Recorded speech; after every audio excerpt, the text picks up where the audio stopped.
Aliás, a grande maioria está muito bem intencionada. Ela quer que você não sofra, ela tem preocupação de você sofrer, de você se frustrar.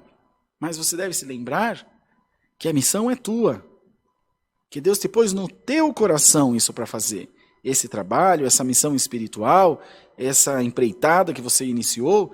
Então as pessoas não estão com o mesmo sentimento que você. Elas não estão com a mesma motivação que você, que concebeu na sua mente um projeto. É mais ou menos filho. Qual filho que é mais bonito, o meu ou o seu?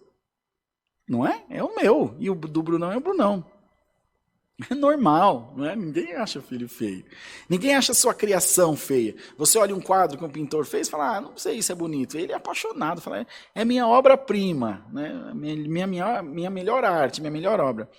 Então, irmãos, olhe para esse teu projeto como a tua obra-prima.